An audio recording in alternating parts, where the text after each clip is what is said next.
Yo, Lick. Oh, that's a bad name. Liquid. NH. Well, still don't know what that stands for sure. Liquid NH. New Hampshire? Liquid New Hampshire. New Hamp. Liquid. Liquid. All right. Forget it.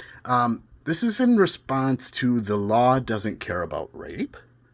Um, I'm curious, what are your thoughts on the laws, whether or not the law cares about when a man gets raped or a boy?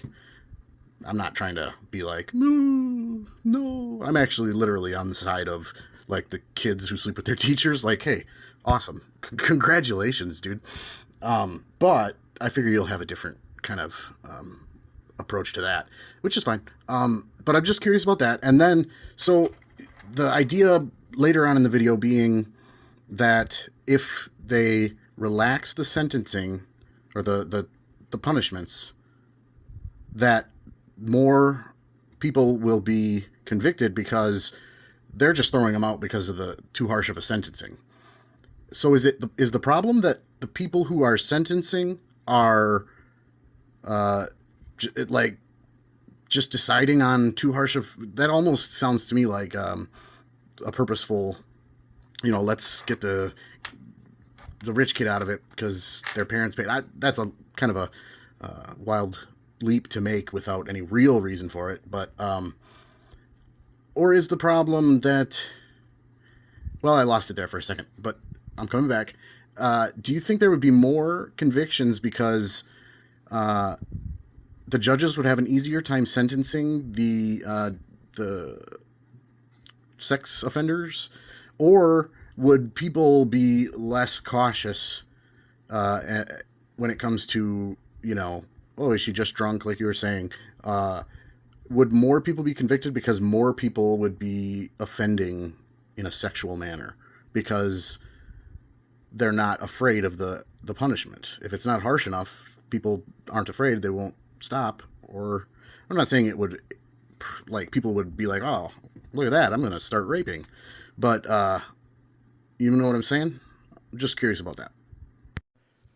I know you probably won't like this, but I sincerely wonder if lowering the severe sentences would uh, get more people convicted because of the reason that they said, which doesn't make as much sense to me, by the way, as people just doing it more because they don't fear the consequences. And to me, that feels a little bit like, and I know I'm probably going to be feeling a lot of this sort of feeling, but help me figure out why it's a wrong feeling if it is. I don't. Maybe the this extrapolation is a bit much, but it's almost like we need more of these cases to be high profile and win, but because we want to still be victims.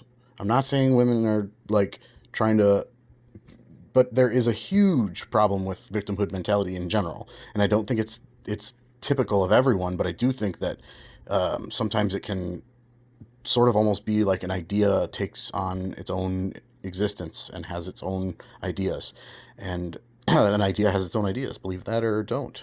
um, but somehow it seems like the idea of victimhood as currency is um, so huge, and everybody wants to blame somebody or something rather than take any accountability. And this is not to say that, but in a little bit it is to say that like there are obviously some people taking advantage of it, of being able to be believed without the whole Me Too, like, believe victims no matter what, or women no matter what.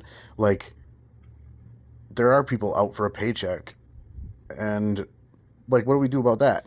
Or also, I thought just now, how many instances are there where the judge is like, this is too harsh, we gotta let him off because it's just, you fucked up, prosecutor or whoever decide. I don't actually know who decides what the punishment is supposed to be, but let's just say it's like, you fucked up, prosecutor, you shouldn't have put up such a harsh sentence because I have to let him go now. It just doesn't. I I have a really good, that don't feel right. That's actually what ended up switching my.